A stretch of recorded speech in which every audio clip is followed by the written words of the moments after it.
Good evening sunshines, I hope you all are doing well. So आज का blog थोड़ा let start हुआ था, बट अभी बज रहे हैं शाम के 6 और मैं बनाने जा रही हूँ कुछ तो भी स्नैक्स जो बेसिकली हम रोज चाय के साथ में खा सके। तो लेट्स गेट रेडी, चलते हैं हमारे स्नॅक्स बनाने। Bye bye. चला बनवूया आपले खारे शंकरपाळे। मेजर करायला काय घेतलंच नाही आम्हाला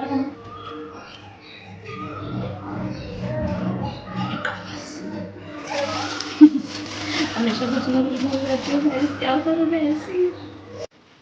आणि मग मी इथे ॲड केलं 2 कप मैदा आणि मग त्याच्यामध्ये मी टाकलं थोडंसं मीठ स्वादानुसार आणि मग त्याच्यामध्ये मी टाकलं जिरा आणि 2 मोठे चमचे जे आहे ते मी तेल टाकून जे आहे त्याला मस्तपैकी व्यवस्थितपणे जे आहे मळून घेतलं पाणी टाकून.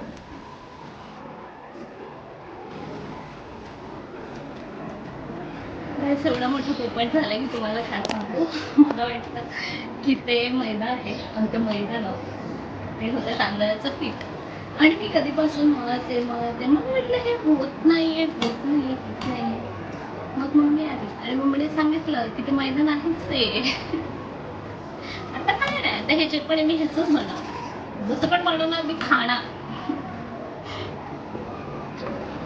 आणि मग त्याच्यानंतर जे आहे मी याला मस्तपैकी लाटून घेतलं, कापून घेतलं त्याला स्क्वेअरमध्ये आणि मग नंतर फ्राय करून घेतलेलं मी त्याला ऑइलमध्ये. आणि मस्तपैकी इथे मी चाय बनवला आहे आणि चायसोबत मी एन्जॉय केले हे कुरकुरे खारे भजे. जर तुम्हाला असं क्रिस्पी गोष्टी आवडत असतील ना तर तुम्हाला हे नक्कीच आवडेल, तुम्ही पण एकदा ट्राय करून बघा.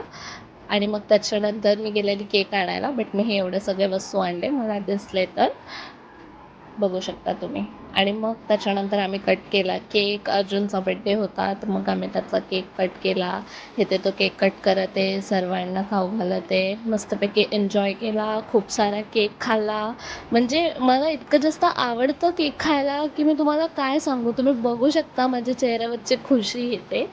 मला खूप आवडतं केक खायला आणि हा होता माझा दिवस. तर तुम्हाला व्हिडिओ आवडली असेल तर लाईक शेअर आणि सबस्क्राईब करा, कॉमेंट पण करा.